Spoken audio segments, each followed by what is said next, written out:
என்ன இருந்தாலும் திட்டம் போட்டு செயல்படுத்தப்படுகிற ஒரு சூழலை உருவாக்குவதற்காக முடிவெடுப்பது என்று வரும்போது ஆட்சி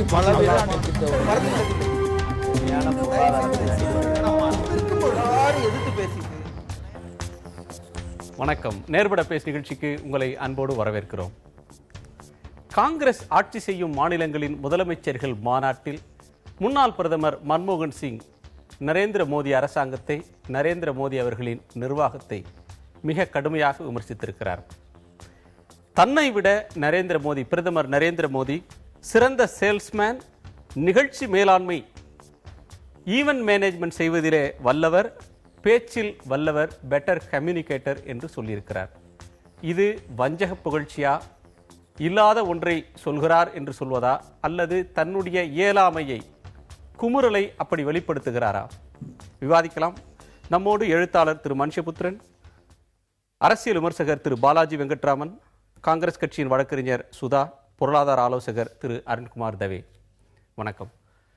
பாலாஜி வெங்கட்ராமன், பிரதமருடைய பேச்சு, நம்முடைய பிரதமர் மௌன சுவாமியார், மௌன மோகன் சிங் என்றெல்லாம் கூட கடந்த காலத்தில் நரேந்திர மோடி அவர்களால் கூட விமர்சிக்கப்பட்டவர். இப்போ ஒரு கடும் விமர்சனத்தை முன்வைக்கிறார். பிரதமரை பார்த்து சேல்ஸ்மேன், பெட்டர் சேல்ஸ்மேன் சொல்றார். இதை எப்படி பார்க்கிறது? அதுவும் இயலாம தான். பாராட்டா பார்க்க முடியாதா? அவரோட இயலாம, அவரை வேலை செய்ய விடாத ஒரு இயலாம, அப்படிதான் எடுத்துக்கணும். அவருடைய கொள்கையவே மன்மோகன் சிங் எங்களுடைய கொள்கையை தான் இன்னைக்கு அவர் வேற பேர்ல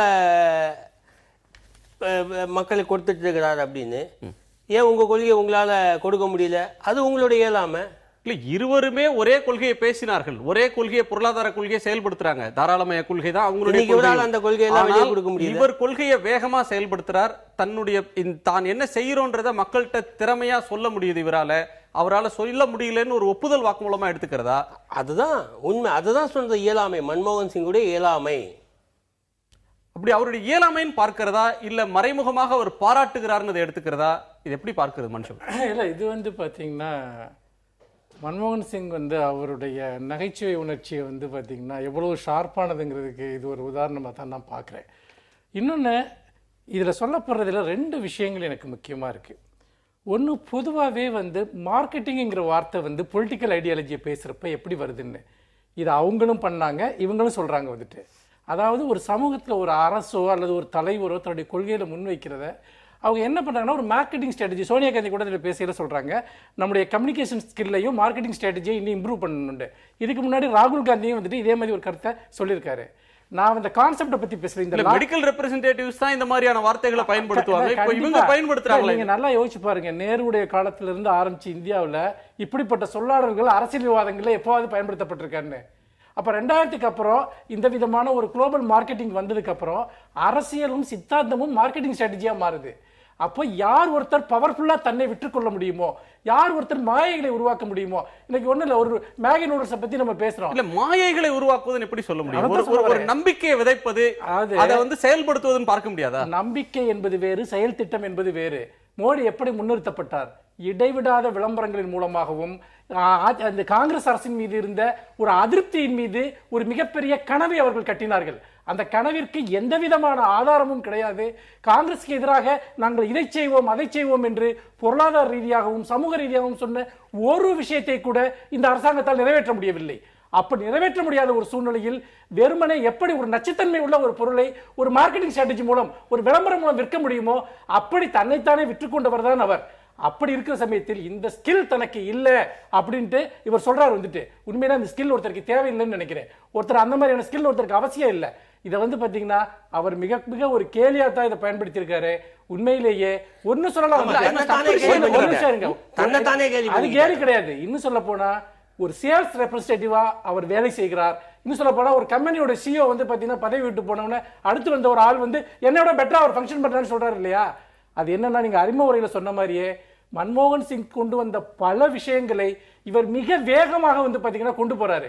கொண்டு போறது ஏன் கிண்டல் செய்யணுங்கிற அவருடைய செயல்பாட்டை இவர் செய்கிற போது பாராட்ட தானே வேணும். இதே ஒரு கிண்டலான சொற்கள் காரணம் என்னன்னு கேட்டீங்கன்னா, நீங்க காங்கிரஸ் அரசு மாத்தி சொல்றாரு. நான் பேசிட்டு இருக்கேன், நீங்க பேசக்கூடாது. சரி, காங்கிரஸ் அரசாங்கம் பலவிதமான ஒரு தனியாருக்கு ஆதரவான நடவடிக்கைகளை மேற்கொண்டாலும் கூட அதுக்கு பேரலா அவங்க ஒரு சோசியல் வெல்ஃபேர் சார்ந்த நிறைய ஸ்கீம்ஸ் கொண்டு வந்தாங்க. சமூக நலன் சார்ந்த விஷயங்களை பேலன்சிங் ஆக்டா பண்ணிக்கிட்டே இருந்தாங்க. இவர் எல்லாத்தையும் எரேஸ் பண்றாரு.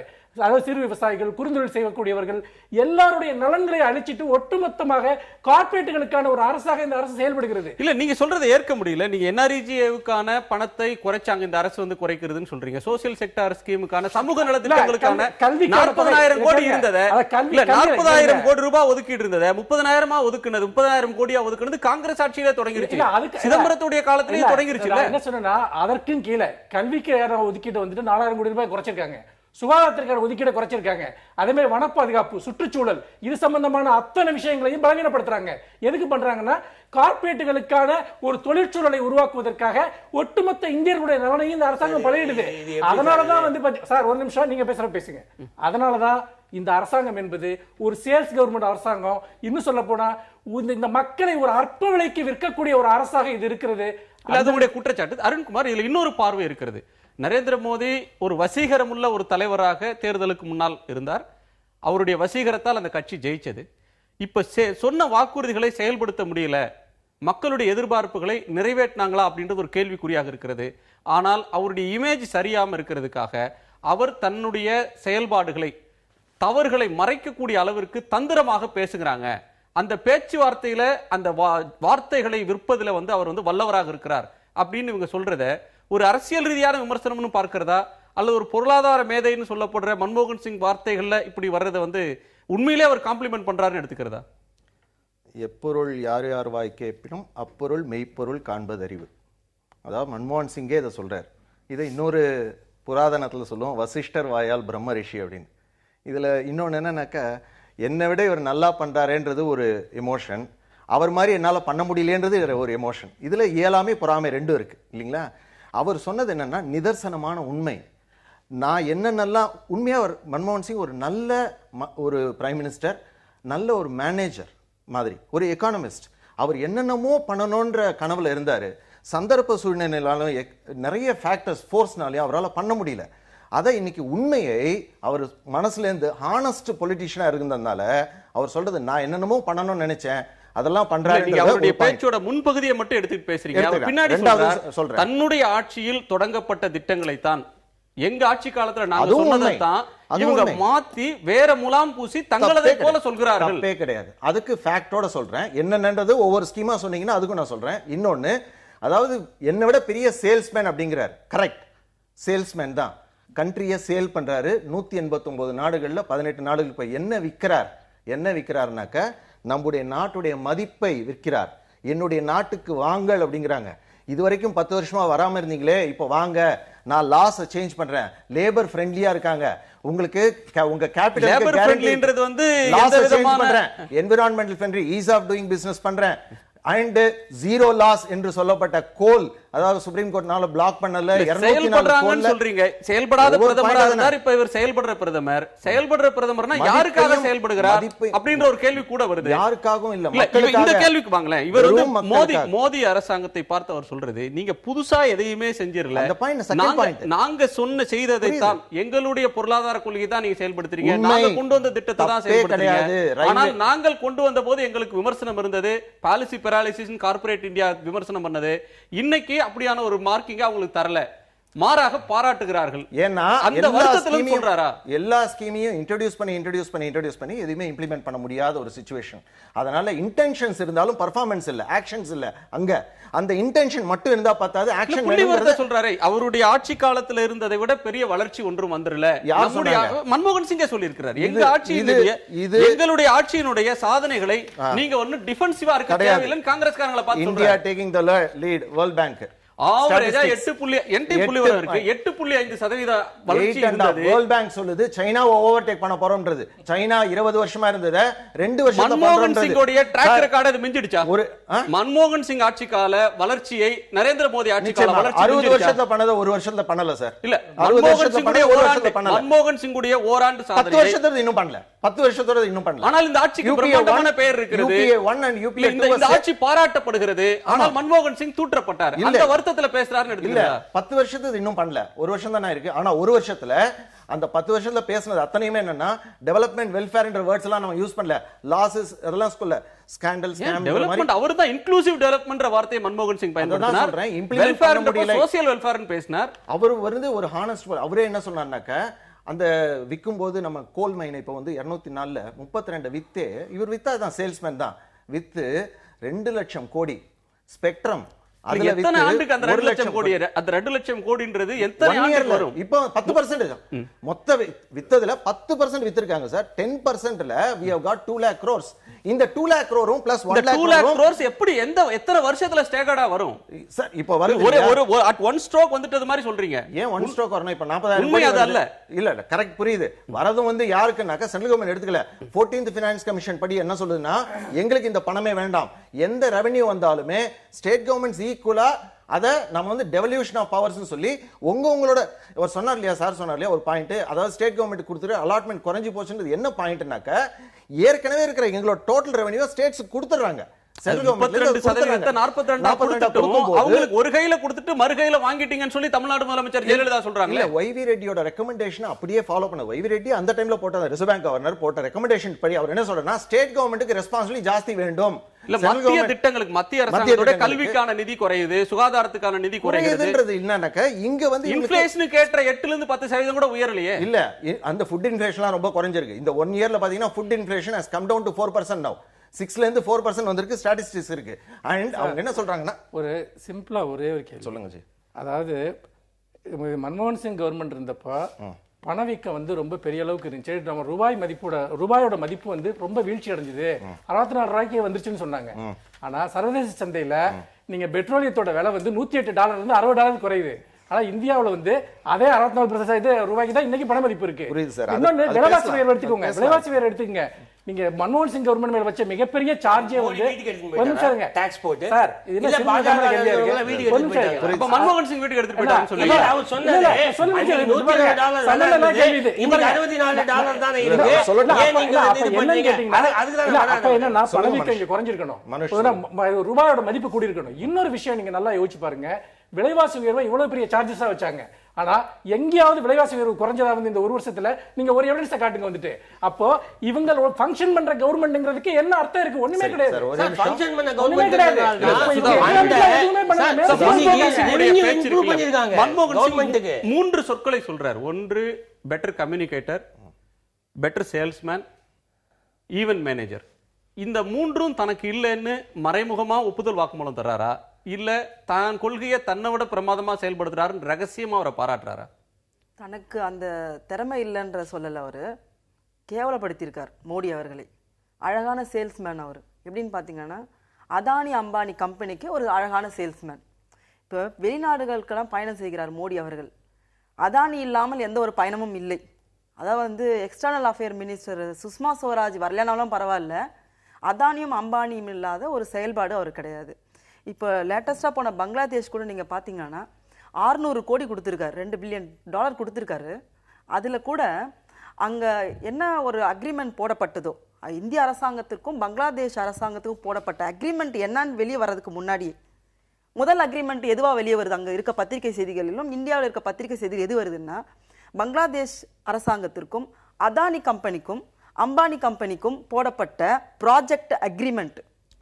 முன்னாடி காங்கிரஸ் ஆட்சி காலத்துல சொல்லி முடிச்சிடுறேன் சார். அந்த ப்ராஜெக்ட் அக்ரிமெண்ட் அது சைன் ஆன அந்த செய்தி தான் முதல்ல பத்திரிகையில வருது. அதுக்கப்புறம் தான் இந்திய அரசாங்கத்திற்கான போடப்பட்ட மற்ற அக்ரிமெண்ட்ஸ்லாம். அப்ப என்னன்னா 600 கோடி இந்திய மக்களுடைய பணத்தை கொண்டு போய் நீங்க கொடுத்துட்டு அதானிக்கு அம்பானிக்கும் நீங்க ஒரு ப்ராஜெக்ட் வாங்குறீங்கன்னா ஒரு குட் சேல்ஸ்மேன் தான் சொல்ல முடியும். முதல்ல ஒன்று மன்மோகன் சிங் ஆட்சி காலத்துல வெளிநாட்டு பயணங்கள் அவர் போகும்போது இண்டஸ்ட்ரியலிஸ்ட கூட்டு போனது இல்லையா? அவர் போகும்போது அவர் முன்னிலையில இந்திய நிறுவனங்கள் வெளிநாட்டு நிறுவனங்களோட ஒப்பந்தம் போட்டுக்கிட்டதே இல்லையா? தவறே இல்ல. நம்ம போகும்போது மன்மோகன் சிங் செய்தால் சரி, மோடி செய்தால் தப்பா? நான் இப்ப தவறு சொல்ல, அதுக்கு நான் விளக்க சொல்றேன். நம்ம போகும்போது இந்திய பிரதமர் போகும்போது இங்க இருக்க ஆண்டர்பிரனர்ஸ், இங்க இருக்க பிசினஸ் மேனை கூட்டு போய் அங்க இருக்க விஷயங்கள் எல்லாம் அக்ரிமெண்ட் போடுறது தவறு இல்லை. இந்த அதானி என்ற நபர் வந்து புதுதாக வந்து புதுசா மோடி வந்த பிறகுதான் வந்தாரு. டாடா பிர்லாவை போன்றோ இல்ல இவர் அனில் அம்பானி அந்த ஃபேமிலியை போன்றோ இல்ல மற்ற குரூப் போன்ற தொழிலதிபர்கள் போன்று வரவில்லை. பல காலமாக பிசினஸ் பண்ணி கடுமையான உழைத்து மேல் வந்து தெரியவில்லை. அதானி எப்ப தெரிந்தாரு? புதுசா ஒரு தொழிலதிபர் வந்து வளர்ந்து வரக்கூடாது. என்ன பேசுறாங்க? நான் சொல்லி முடிச்சு பேசுங்க சார். நான் சொன்ன பிறகு பேசுங்க. புதுசா வந்தாங்க நான் சொன்ன பிறகு பேசுங்க சார். நீங்க இடையில பேசுங்க. அதானி மேல் மிகப்பெரிய குற்றச்சாட்டு என்ன இருக்கிறது என்றால், மோடியோட தேர்தல் நிதியை அதிகமாக செலவு செய்தது அதானி. எல்லாருக்குமே தெரியும். இது அப்படிதான் அறிமுகமான அதானி என்பவர் மோடியோட செலவு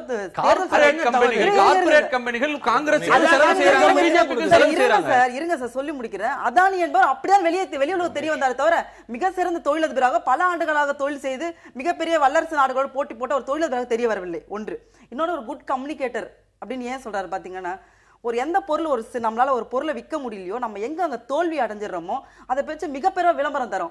ஒரு துணி வாங்கினா இன்னொரு துணி வந்து இலவசம் ஏன் சொல்றோம்? அந்த துணி வந்து டிஸ்போஸ் பண்ணி ஆகணும், இல்ல டிஸ்போஸ் பண்றதுக்கு வழி இல்ல, அது யாருமே சீந்தல, அது வாங்குறதுக்கு வழியே இல்லைன்ற காரணத்தால தான் நம்ம என்ன சொல்ல, ஒண்ணு வாங்கினா 2 இலவசம் சொல்றோம். ஒண்ணு. இன்னொன்னு வந்து நீங்க போட்ட எந்த திட்டமும் வழி இல்லாத திட்டம். நீங்க பேசுங்க. அத மோடி வந்து நல்லபடியா பண்ணிட்டாரு. பேசுங்க சார். இன்னொன்னு என்ன சொல்லுகிறார் என்றால், நாங்கள் செய்த அத்தனை திட்டங்களையுமே இவர்கள் கொண்டு வருகிறார்கள். ஆதார் கார்டு யார் கொண்டு வந்த திட்டம் உங்களுக்கு தெரியும், உங்கள் மனசாட்சிக்கு தெரியும், மக்களோட மனசாட்சிக்கு தெரியும். ஒன்று. இன்னொன்னு, ஜிஎஸ்டி FDI கொண்டு வந்ததுனால சில்லறை வணிகத்தில் இருக்க மக்களுடைய வாழ்வாதாரத்தை பிடுங்கிக் கொள்கிறார்கள் என்றார். சொன்னாங்களா? பார்லிமெண்டத்தை சம்பிக்க வைத்தார்கள், மக்களிடம் பொய் பிரச்சாரம் பண்ணார்கள். FDI வந்தா எல்லாரோட வாழ்வாதாரம் போயிருந்தாங்க. கம்யூனிகேட் பண்றதை யார் தடுத்தாங்க? நரேந்திர மோடி வந்து தன்னுடைய நாவன்மையினால ப்ராப்பரா கம்யூனிகேட் பண்ணாலும் இன்றைக்கு டெவலப்மெண்டே பண்ணாத மோடி டெவலப்மெண்ட் பண்ணா மாதிரி ஒரு மாயை கிரியேட் பண்றாங்க. அதே மாயை வந்து காங்கிரஸ் அரசாங்கம் ஒன்றுமே செய்யவில்லை என்ற மாயை அந்த கிரியேட் பண்ணாரு. அன்றைக்கு ஊடகங்களும் எங்களுக்கு சாதாரண கிரியேட் பண்ணாங்க. நீங்க அத சொல்லாம கிரியேட் பண்ணாருன்னா யார் கிரியேட் பண்ணாங்க? அத சொல்லுங்க. இருக்கணும் சார். நான் பேசுற பிறகு சொல்லுங்க சார். அன்றைக்கு ஒரு காங்கிரஸ் அரசாங்கத்தின் மீது மிகப்பெரிய குற்றம் என்ற மாயை வந்து உருவாக்கினார்கள். அன்றைக்கு நாங்கள் செய்த ஒவ்வொரு திட்டங்களையும் வந்து இன்றைக்கு நில கையெடுப்பு சட்டமாகட்டும், இல்ல உணவு பாதுகாப்பு சட்டம், ஏங்க நீங்க ஸ்வச் பாரத்ன்றீங்களா? முன்னாடி அது நிர்மல் பாரத் அப்படின்னு இருந்துச்சுங்க.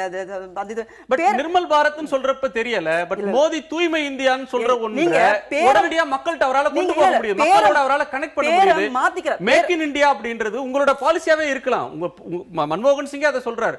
UPA அரசாங்கத்துடைய 2வது உற்பத்தி கொள்கையுடைய நீட்சி தான் இது, அதோட மறுபடியும் தான்றார். ஆனால் உங்க கொள்கையை, உங்களுடைய திட்டத்தை உங்களால நல்லபடியா மக்கள்கிட்ட கொண்டு சேர்க்க முடியல, அதை மோடி பிரமாதமா செய்யறார். அதனால அவருக்கு அந்த கம்யூனிகேஷன் ஸ்கில் இருக்கு அப்படின்றத பாராட்டுங்களேன். நாங்க என்ன நினைச்சோம்னா, மக்களுக்கான சேவையை செய்யணும்ன்றதுதான் எங்களோட ஆட்சியோட எண்ணமாக இருந்தது. நாங்கள் செய்கின்ற ஒவ்வொரு திட்டங்களும் ஒவ்வொரு தனிப்பட்ட மனிதனோட வளர்ச்சிக்கு உதவியாக இருக்கும் என்பதனால தான் நாங்கள் அதை விளம்பரப்படுத்தவில்லை. விளம்பரத்துக்கான தேடலும் எங்களுக்கு தேவையில்லை. அதுக்கப்புறம் மோடி போன்றவர்கள் வந்து தவறான விளம்பரங்கள் செய்த பிறகுதான் எங்களுக்கு தோணுச்சு. இன்று கூட மன்மோகன் சிங் அரசாங்கத்துல விளம்பரமே செய்யலையா? இன்னொரு கேள்வி கேட்கிறேன் சார். பங்களாதேஷ் பார்டர் பிரச்சனை இருந்தபோது அந்த பார்டர் பிரச்சனைக்கான ஒரு அக்ரிமெண்ட் போடப்படுகிறது. பாராளுமன்றத்தை 2 நாள் ஸ்தம்பிக்க வைத்தார்கள். சுஷ்மா ஸ்வராஜ் கடுமையாக எதிர்த்தார். இந்த அக்ரிமெண்ட்டை நான் ஒத்துக்கவே மாட்டேன்னாங்க. ஆனா இன்னைக்கு அதே அக்ரிமெண்ட்ல புல் ஸ்டாப், கமா எதையுமே மாற்றாம அதே அக்ரிமெண்ட்டை அதே பாராளுமன்றத்திலிருந்து கொண்டு வந்துட்டு நான் எல்லாமே நிறைவேற்றி விட்டு சுஷ்மா ஸ்வராஜ் இதுக்கு நான் வந்து மன்மோகன் சிங்குக்கு அவர்களுக்கு நன்றி சொல்கிறேன் என்றார். அதே நரேந்திர மோடி அவர்கள் சோனியா காந்தி அவர்களுக்கும் காங்கிரசுக்கும் நான் நன்றி சொல்கிறேன் என்றார். இது போன்று நாங்கள் செய்த எல்லா வேலைகளையும் நாங்கள் கொண்டு வந்த அத்தனை திட்டங்களையும் நன்றி சொன்ன பிறகுதான், சுஷ்மா ஸ்வராஜ் நரேந்திர மோடி நன்றி சொன்ன பிறகுதான் இத மன்மோகன் சிங்கும் காங்கிரஸ் அரசும் செய்தது அப்படின்றதே தெரியற மாதிரி தானே. அனைவருக்கும் தெரிஞ்ச விஷயம். அன்றைக்கு கொண்டு வரும்போது எதிர்த்தார்கள் அவர்கள். நாங்கள் மக்களுக்கு நாட்டுக்கு நலனுக்காக பாதுகாப்பாக செய்தோம். அன்றைக்கு எதிர்த்தார்கள். இன்றைக்கு அதே கொண்டு வரார்கள். நாங்கள் நாட்டு நலனுக்காகவும் நாட்டின் பாதுகாப்புக்காகவும். நீங்க நாட்டு நலனுக்காக செய்தீர்களா, அவங்க நாட்டு நலனுக்காக செஞ்சாங்களான்றது இல்ல. இன்னொரு கேள்வி, நீங்க இந்த மாதிரி கடும் சொற்களால ஒரு பிரதமர், ஈவென்ட் மேனேஜரு, ஒரு சேல்ஸ்மேன், இன்னொரு கம்யூனிகேட்டர் அப்படின்னு சொல்றது இருக்கு. இது வந்து தன்னோட தோல்வியை மறைக்கிறதுக்கு இவரை மறைமுகமா குத்தி காட்டுறது மூலமா தன் தோல்வியை மறைச்சிக்கிறார். மிகப்பெரிய சாதனையை காங்கிரஸ் அரசாங்கம் செய்திருக்கிறது என்பது உண்மையை வந்து இன்றைக்கு மக்கள் உணர ஆரம்பித்து விட்டார்கள். எங்களுக்கு விளம்பரம் தேவையில்லை, மக்கள் உணர ஆரம்பித்து விட்டார்கள். இல்ல, ஆட்சியில இருந்தப்போ பேசாம மன்மோகன் சிங் இப்ப வந்து இவ்வளவு கடுமையா பேசுறாரு. இன்றைக்கு எப்படி இருக்கிறது? நீங்க பங்களாதேஷை பொறுத்தவரையும் வாஜ்பாய்க்கு இப்ப அவார்டு கொடுத்தாங்க. எதுக்காக கொடுக்கப்பட்டது? பங்களாதேஷ் பிரிவினைக்காக அவார்டு கொடுக்கப்பட்டது. ஆனால் உண்மை அங்க பேசிய மோடி அவர்கள் இதே வாஜ்பாய் என்ன சொன்னாரு? அவரு பங்களாதேஷம் பிரிஞ்சதுக்கு முக்கிய காரணமாக இருந்த இந்திரா காந்தி அவர்கள் நான் துர்கையாக பாராட்டுகிறேன் என்றார். இந்த அன்னைக்கு பங்களாதேஷ்ல அவார்டு வாங்கின நரேந்திர மோடி ஒரு வார்த்தையாது நம் நாட்டு பிரதம மந்திரி அமெரிக்காவுக்கும் சைனாவுக்கும் எதிர்த்து போரிட்டு பாகிஸ்தானிலிருந்து பங்களாதேஷ் வாங்கின பத்தி ஒரு பாராட்டு தெரிவித்தார். இது போன்ற உண்மை வரலாற்று சம்பவங்களை மறைப்பதில் இவர்கள் வந்து கெட்டிக்காரர்களாக இருக்கிறார்கள். அவங்க மறைக்கலாம், நீங்க ஏன் உருப்படியா உங்களுடைய சொல்லிக் கொள்ள முடியல? மக்களுக்கு தெரியும் சார், மக்களுக்கு என்ன நடந்தது என்பது. ஒன்னு பெஸ்ட் கம்யூனிகேட்டர்னு சொல்றாரு. அவர் இந்திய பாராளுமன்றத்தில் எதிர்க்கட்சிகள் கேட்கிற கேள்விக்கு பதில் சொல்ல மாட்டாரு, அங்கே பேச மாட்டாரு, வெளிநாட்டுல போய் பேசுவாரு, இந்திய ஊடகங்களை சந்திக்க மாட்டாரு, வெளிநாட்டுல போய் உரையாற்றுவார். வந்துட்டு அவர் எந்த விதத்துல பெஸ்ட் கம்யூனிகேட்டர்னு சொல்றீங்க? வகுப்புவாத சம்பந்தமா நூற்றுக்கணக்கான கேள்விகளை எதிர்க்கட்சிகளும் ஊடகங்களும் முன்வைக்குது, எதுக்குமே பதில் சொல்ல மாட்டேங்கிறாரு. அவர் பெஸ்ட் கம்யூனிகேட்டர் கிடையாது, அவர் ஃபெயில்ட் கம்யூனிகேட்டர். அவர் எந்த ஒரு கேள்விக்கு அவர் பதில் சொல்றது கிடையாது. ஒரே ஒரு பாயிண்ட் மட்டும் முடிச்சு நாடு முழுக்க என்ன 500 கலவரம் நடந்திருக்கு? என்ன கலவரம்? அது மட்டும் இல்ல, வகுப்புவாத பேச்சுக்கள் வராத ஒரு நாள் கிடையாது.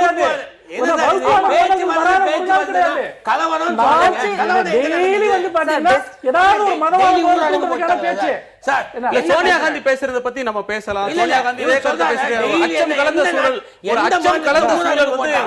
மோடி ஆட்சியில் ஏற்பட்டிருக்கின்றாங்க, அதை பற்றி பேசலாம். ஒரு இடைவேளைக்கு பிறகு நம்ம மனுஷபுத்திரன் இப்போ வந்து ஒற்றை குரல் தான் எங்கும் ஒலிக்கிறது, அது சர்வாதிகாரத்தின் குரலாக இருக்கிறது அப்படின்னு சோனியா காந்தி நரேந்திர மோடி அரசை சொல்றாங்க. மன்மோகன் சிங் வேறொரு இதில் சொல்றாரு, ஒரு பெட்டர் கம்யூனிகேட்டர் அவர் அப்படின்றத இன்னொரு வார்த்தைகளில் சொல்றாரு. ஆனால் உண்மையில் இங்கே ஒற்றை குரல்னா காங்கிரஸில் வந்து பல குரல்கள் இருந்தன.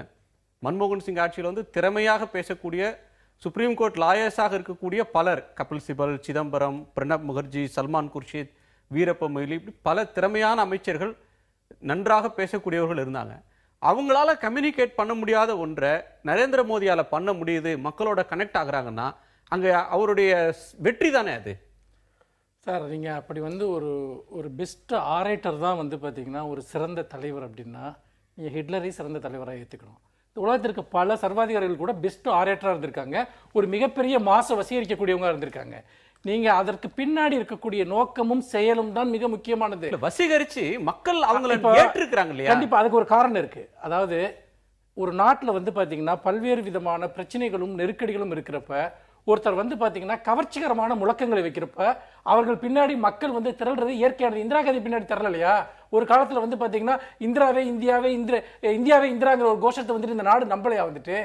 அப்போ இது போன்று ஒரு நாடு நெருக்கடியில் இருக்கிற போது ஒரு தனிநபரை முன்னிறுத்துவது என்பது பொதுவாக நடக்கக்கூடிய ஒரு விஷயம். ஆனால் இத்தனை பேர் இருந்தும் நாடு நெருக்கடியில் இருக்கும்போது ஒருத்தரை நம்புவாங்கன்னா இந்த நெருக்கடியில தள்ளிட்டாங்க அப்படின்றப்ப இந்த நான் சொன்ன பிரணப் முகர்ஜி, சிதம்பரம், கபில் சிபல், ஆனந்த் சர்மா, ஜெய்பால் ரெட்டி இவங்க எல்லாம் சேர்ந்தே இவங்க எல்லாம் குட் கம்யூனிகேட்டர்ஸா இருந்தும் அவங்க வந்து ஒரு நெருக்கடியில தள்ளிட்டாங்கன்னு இது ஒரு நல்ல கேள்வி. இது ஒரு நல்ல கேள்வி. அதாவது உங்களுடைய பேச்சு எப்பொழுது எடுபடும்னா ஏற்கனவே இருக்கவங்க மேல ஒரு பெரிய அதிருப்தி இருக்கிறப்ப உங்க பேச்சு எடுபடும். சரி, இங்க நமக்கு நிறைய பிரச்சனைகள் இருக்கு, இவர் ஒரு மாற்றத்தை கொண்டு வருவார்னு. ஆனா மாற்றத்திற்கான எந்த ப்ரோக்ராமும் அவர்கிட்ட இல்லை, எந்த திட்டமும் அவர்கிட்ட இல்லை.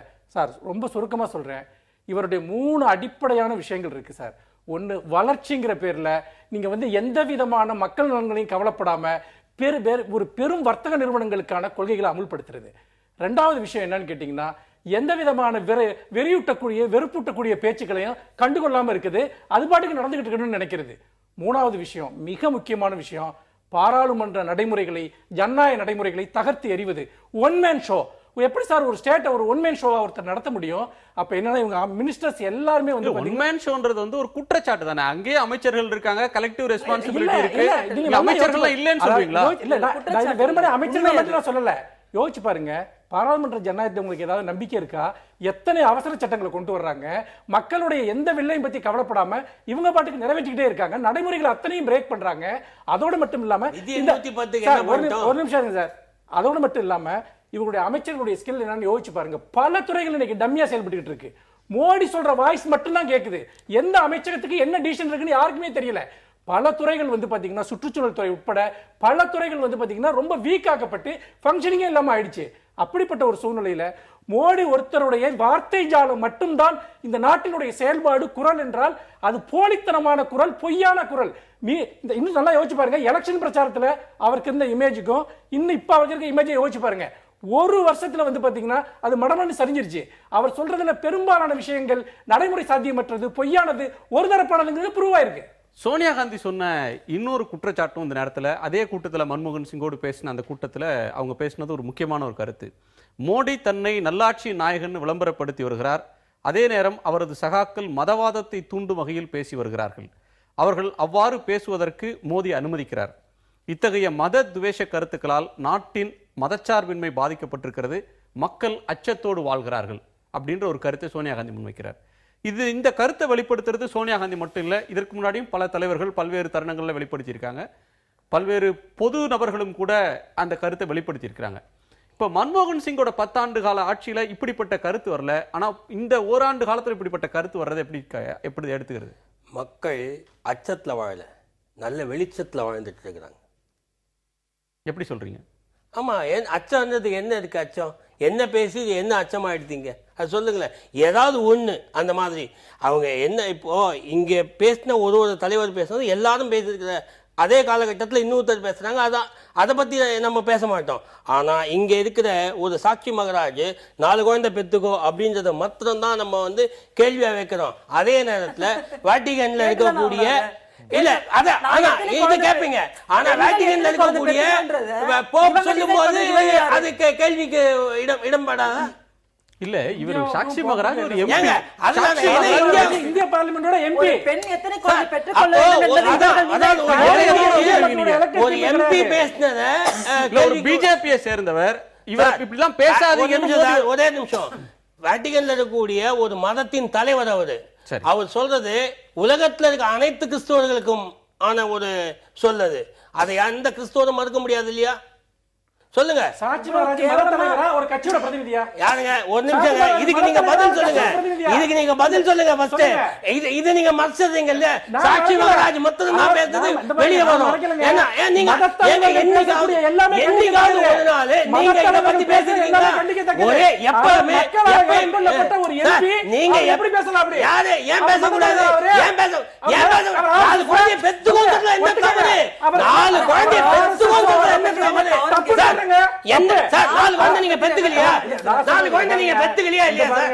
என்ன பேசி பாலாஜி அந்த ஒரு பேச்சு மட்டும் இல்ல, அடுத்த கேள்வி இல்ல அரசியல் அரசியல்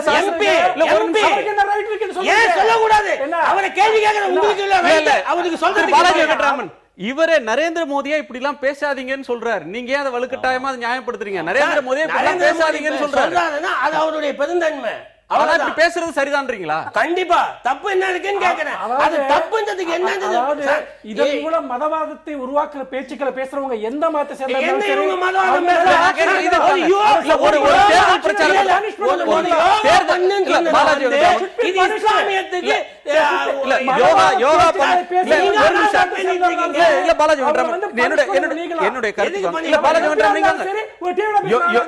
யோகா அப்படின்றது ஒரு உடற்பயிற்சி. ஒரு நிமிஷம் யோகா ஒரு நிமிஷம் மனுஷபுத்திரன் யோகா எந்த இஸ்லாமியம் பண்ணலையா? திரு பாலாஜி என்னோட கேள்விக்கு வாங்க. பாலாஜி சூரிய நமஸ்காரம் மதம் இல்லையா? சூரிய நமஸ்காரம் மதம் வழிபாடு இல்லையா? மனுஷபுத்திரன் ஒரு நிமிஷம் இப்ப அரபு நாட்டுல சூரியன் பிஜேபியோட வழிபடுறது வேற இல்ல பிஜேபி பாலாஜி ஒரு நிமிஷம் மனுஷபுத்திரன். பாலாஜி யோகா ஒரு ஐநா ஏற்றுக்கொண்ட ஒன்று. ஆமா, அதுல சூரிய நமஸ்காரம்ன்ற ஒன்று எங்க மத வழக்கத்துக்கு எதிரானதுன்னு ஒருத்தங்க சொல்றாங்க. அது அவங்களுக்கு உரிமை இருக்கு. சரி, இப்போ அப்படி பண்ண வேணாம்னா இதை ஏற்றுக்கொள்ளாதவங்க பாகிஸ்தானுக்கு போங்க, கடல்ல குதிச்சு சாகுங்க அப்படின்னு சொல்றது. சாகுங்கன்னு எங்க கடல்ல விழுங்கன்னு சொன்னாங்க. கடல்ல விழுங்குன்னா என்ன சார் அர்த்தம்? கடல்ல விழுங்குன்னா என்ன அர்த்தம்? கடல்ல விழுங்குன்னா என்ன அர்த்தம்? கடல்ல விழுந்து சாவுங்கன்னு சொன்னாங்க. கடல்ல விழுங்குன்னா என்ன அர்த்தம்? கடல்ல விழுந்து சாவுங்க. சரி சரி பாலாஜி இந்த பாயிண்ட் வாங்க. பேப்பர் படி இருக்க கூடாது சார், இருக்கவே கூடாது. ஒண்ணு திருப்பி சார் நான் பேப்பர் படிச்சிட்டு தான் பேசுறேன். இல்ல சாவுங்கன்ற வார்த்தை பேப்பர்ல பாலாஜி இப்ப சொல்லுங்க சார். இந்த டிவி போட்டு ஒரு நிமிஷம் சார் மனுஷபுத்திரன் ஒரு நிமிஷம். பாகிஸ்தானுக்கு போற சொல்றதுக்கு இவங்க யாரு? ஒரு நிமிஷம் மனுஷபுத்திரன். இப்ப கடல்ல விழுந்துக்குங்க அப்படின்றதுக்கும் கடல்ல விழுந்து சாவுங்க அப்படின்றதுக்கு வித்தியாசம் இருக்குன்னு நீங்க சொல்றீங்க. கடல்ல விழுந்துருங்க, கடல்ல விழுங்க சொல்றீங்க. கடல்ல விழுங்கன்னு சொன்னாரா இல்லையா? கடல்ல விழுந்து என்ன பேசுறீங்க? அவர் சொன்ன exact வார்த்தை நான் சொல்றேன். யோகா செய்ய பிடிக்காதவர்கள் தயவு செய்து பாகிஸ்தானுக்கு ஓடிவிடுங்கள் முதல் சொன்னது. இரண்டாவது வார்த்தை யோகா செய்ய பிடிக்காதவர்கள் வீட்டிலே அடைந்து கிடங்கள்னாரு. மூணாவது வார்த்தை யாருக்கெல்லாம் செய்ய பிடிக்கலையோ தயவு செய்து கடல்ல விழுந்து சாகுங்கள் என்றார்.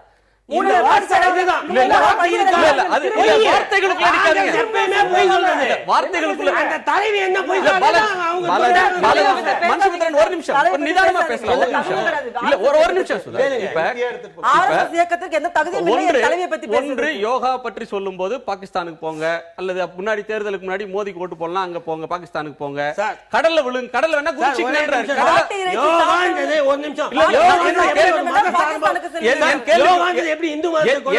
என் கேள்விக்கு வாங்க.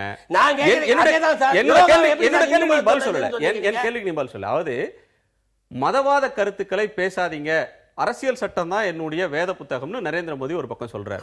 ஆனால் அவருடைய கட்சியை சேர்ந்தவர்கள் யோகா பற்றி ஒருத்தர் விமர்சிச்சா நீங்க போய் கடல்ல போங்க, போய் குதிச்சுக்கங்க. யோகாவை எப்படி நீங்க மதத்துக்குள்ள கொண்டு வந்து ஃபிக்ஸ் பண்ணீங்க? ஏன் அப்படி சொல்றாரு? ஏன் அப்படி சொல்றாங்க? இந்த பேச்சுக்கள் இல்ல சார், இன்டர்நேஷனல் யோகா யோகா பண்ணுன்னு சொன்னதுல எங்க அப்புறம் அது நல்ல விஷயமா எடுத்துட்டு போங்க. இஸ்லாமிய யோகா பண்ணாம இருக்காங்களா? யோகா பண்றது நல்ல விஷயம், அதை வந்து திணிக்க கூடாது. அதாவது நீங்க யாரு? கம்பல்சரி யோகா கிளாஸ் ஒண்ணு இப்படிதான் திணிக்கிறாங்க. இவங்க ஓம் வந்து ரிலிஜியஸா இல்லையா சொல்லுங்க?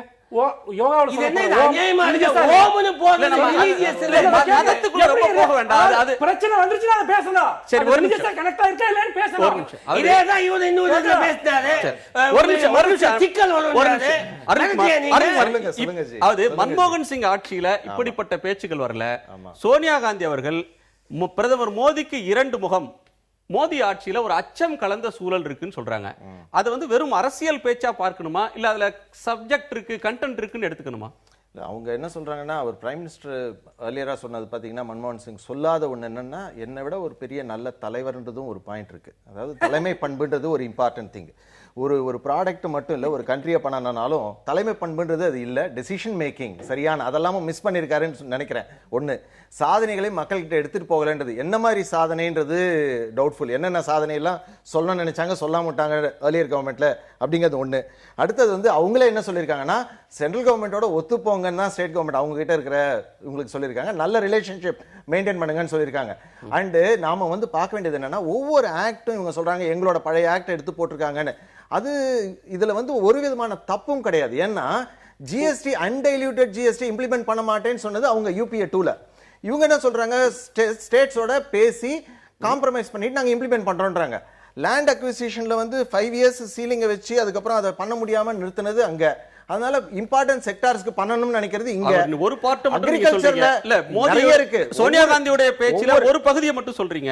காங்கிரஸ் ஆளும் மாநிலங்களுடைய முதலமைச்சர் என்ற வகையில் மக்கள் நலன் தொடர்பான விவரங்களில் மத்திய அரசுடன் இணைந்து பணியாற்றுறாங்க. அதே வேளையில் மக்கள் நலனுக்கு எதிராக மோடி அரசு செயல்படுமானால் காங்கிரஸ்காரர் என்ற வகையில் போராட்டத்தில் ஈடுபட வேண்டும். என்ன சொல்றாரு? எங்களுடைய திட்டங்களை தான் இவங்க செயல்படுத்துறாங்கன்னு சொல்லும்போது மக்களுக்கு எதிரான திட்டங்கள் தான் கொண்டாந்துருக்குன்னு ஒத்துக்கிறாங்களா? இல்ல சார், ஒண்ணு எங்களோட திட்டங்களுக்கு முலாம் பூசுறாங்க, இதுவே ஈ பூசுனாங்கன்னு சொல்றீங்கல்ல, அப்ப இவங்களுடைய திட்டங்கள் மக்களுக்கு எதிரானதுன்னு ஒத்துக்கிறாங்களா? மக்கள் பாதிக்கப்படுறப்ப பேலன்ஸ் பண்றதுக்காக காங்கிரஸ் முன்னாடி சில விஷயங்கள் பண்ணிச்சு, மோடி அதை கை விட்டாரு, அதையே மறைக்கிறீங்க. சார் ஒரு நிமிஷம் தான், அதை வெளிப்படையா சொல்லுங்க. அவங்க ஸ்டீம்னால மக்கள் பாதிக்கப்படுறாங்க, அதை வெளிப்படையா சொல்ல மாட்டேங்க. கேள்வி கேட்டாலும் சொல்றீங்க. பாதிக்கப்படுற மக்களுக்கு ஒரு நிவாரணம் கொடுத்தது, அதுதான் உணவு பாதுகாப்பு மசோதா கொண்டு வந்தாங்க, அதுதான் 100 நாள் வேலைத்திட்டம் கொண்டு வந்தாங்க. முதல்ல 100 நாள் வேலை வாய்ப்பு திட்டத்துல எவ்வளவு ஃப்ராட். ஒட்டுமொத்த இந்திய பெண்களின் சார்பாக இந்த இடத்துல நான் கடுமையா வந்து இவரை வந்து மன்னிப்பு கேட்கணும்னு கேட்டுக்கொள்கிறேன். ஒரு பெண் வந்து 4 குழந்தையை பெற்றுக்கொள்வது என்ன தவறு, சொன்னது என்ன தவறு அப்படின்னு இவர் பேசுறாரு. பெண்கள் என்ன குழந்தைகளை பெற்றுக்கொள்ள மிஷனா, இல்ல பெண்கள் எத்தனை பெற்றுக்கொள்ள வேண்டும் என்று மோடி அரசாங்கத்தோட திட்டமா? எத்தனை குழந்தைகளை பெற்றுக்கொள்ளணும் இவருக்கு யாரும் டிசைட் பண்ணது? எந்த உடை அணிய வேண்டும் ஆமா. என்று இவங்க நியூஸ் சார், 7ல இருங்க வந்து சார், இவங்க இருங்க வந்து சார், இருங்க சார், ஸ்மிருதி இரானி சார், இருங்க சார். எல்லாரும் இவங்க என்ன பேசியிருக்காங்க? ஆட்டு இறைச்சி அதுவும் சாப்பிட தெரியும். வேண்டுமா, ஆட்டு இறைச்சி நான் என்ன சாப்பிடணும், நான் எந்த உடையை அணிய வேண்டும், எந்த கல்லூரிக்கு செல்ல வேண்டும் என்பது எல்லாமே அரசாங்கம் நிர்ணயித்தால் ஒரு தனிப்பட்ட மனிதனோட விருப்பு வெறுப்பு மத்திய அமைச்சர் சோதனை எதுவுமே இவங்க இல்லை. பேசுற அந்த வார்த்தை என்னன்னு நாட்டில் இவங்களுக்கு ஒரு தெரியல நிமிஷம் பத்து. ஒரு இன்னொன்னு அவர் சொல்றாரு, மன்னிப்பு கேட்பாங்களா? மன்மோகன் சிங் அவர்கள் நாங்க கொண்டு வந்த எல்லா திட்டங்களையும் மோடி அவர்கள் சொல்கிறார், அதனால தான் குட் கம்யூனிகேட்டர். அது எந்த தவறுமே இல்லை. நாங்க வந்து இன்சூரன்ஸ் பில் கொண்டு வரும்போது என்ன கலாட்டா பண்ணாங்க பார்லிமெண்ட்ல, எத்தனை மாசமா சம்பிக்க வச்சாங்க. அதே இன்சூரன்ஸ் பில்ல அதுவே கொண்டு வந்துட்டு நாங்க கொண்டு வந்துட்டோம் நாங்க. இன்னொன்னு ரயில்வே சார், இருங்க சார், ரயில்வே பட்ஜெட்டை கொண்டு வரும்போது முடக்கினாங்க. இந்த ரயில்வே பட்ஜெட்ல மக்களுக்கு வந்து அதிகமான சுமையை ஏத்துறீங்க, அதிகமா ரயில்வே கட்டணம் கொண்டு முதல்ல ஆட்சிக்கு வந்தது முதல் நாள் பண்ணது அதே ரயில்வே பட்ஜெட்டை மறுபடியும் திருப்பி சொல்றேன். அதே புள்ளி கமா எதுவுமே அண்டர்லைன் போல்ட் லெட்டர் எதுவுமே மாத்தாம அப்படியே கொண்டு ஜெராக்ஸ் பண்ணி நிறைவேற்றிட்டாங்க. ஒண்ணு இருங்க சார், எதுவுமே செய்யல நீங்க சொல்லாதீங்க. லேண்ட் அக்விசிஷன் பில், அதாவது வந்து கார்ப்பரேட் கம்பெனிக்கு தேவையான விஷயங்களை மட்டும் அந்த லேண்ட் அக்விசிஷன்ல எல்லாம் மாத்திட்டு விவசாயிகளுக்கு எதிராக அந்த பில்ல இருக்க வேண்டிய எல்லா நலனுக்கு சார்ந்த எல்லா விஷயங்களையும் மாற்றி விட்டு எல்லாம் மாற்றி விட்டு ஒரு விவசாயிகளுக்காக வானொலியில் உரையாடுவதில் என்ன பயன் இருக்கு சொல்லுங்க?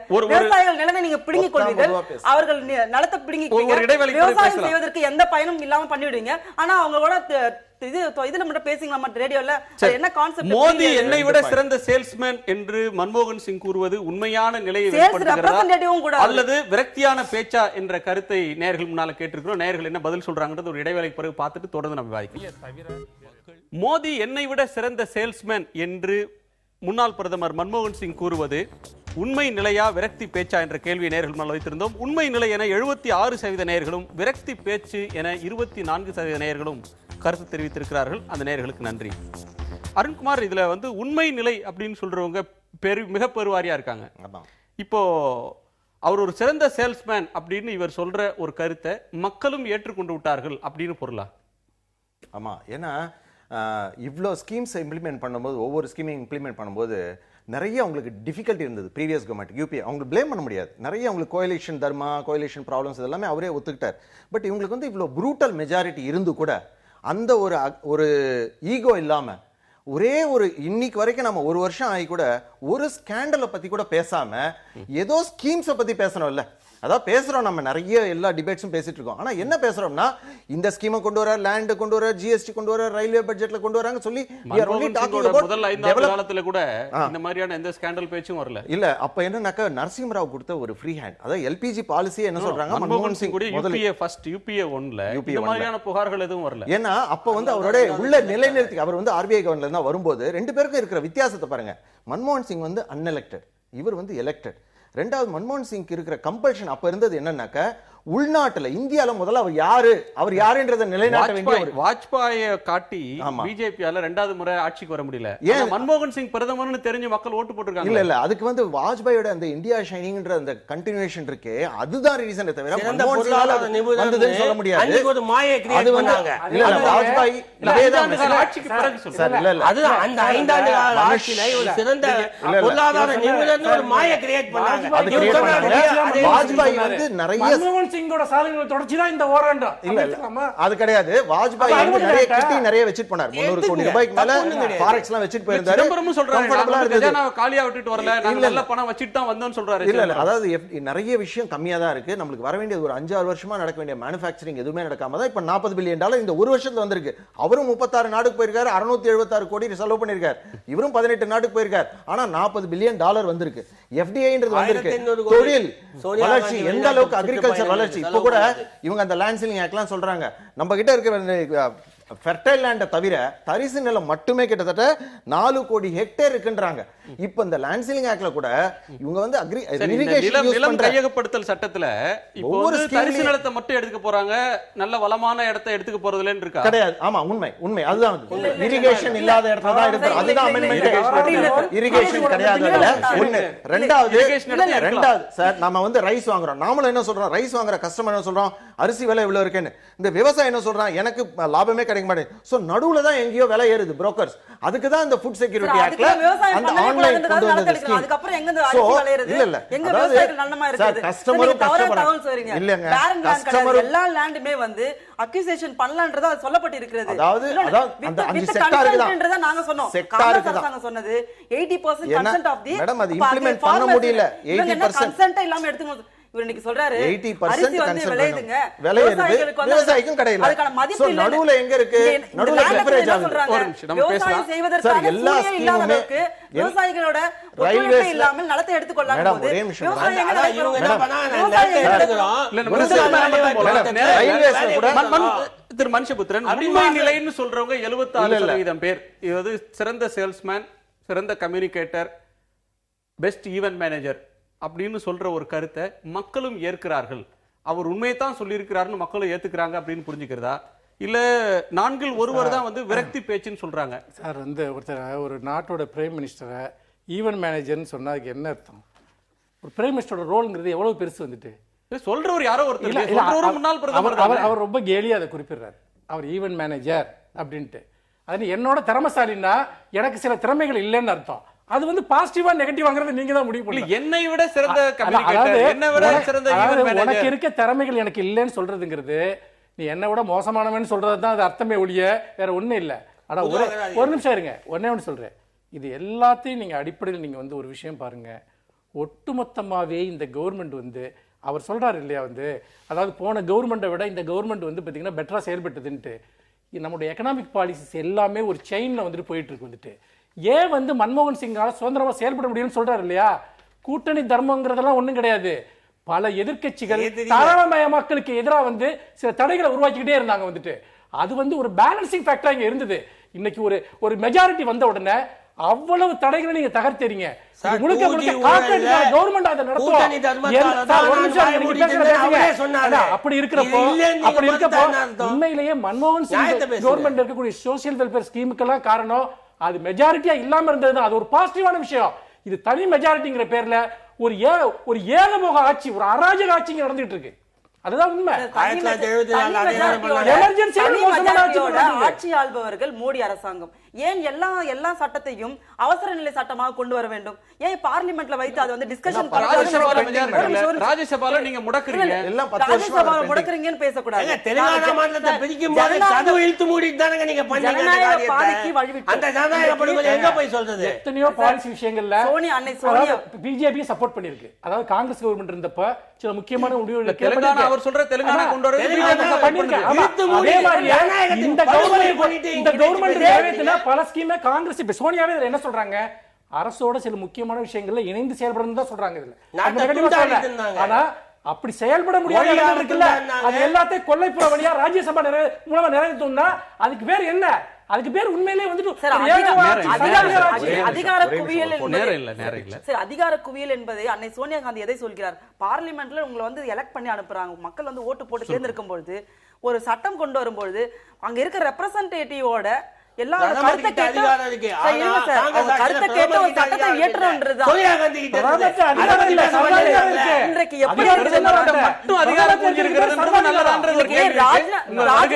வருகைக்கும் கருத்து பகிர்வுக்கும் நன்றி. மீண்டும் சந்திப்போம். நன்றி, வணக்கம்.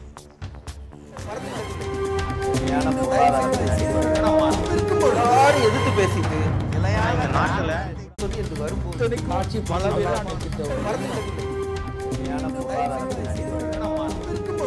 எதிர்த்து பேசிட்டு மக்கள் தங்களுடைய பங்களிப்பை அளிக்க வேண்டும்.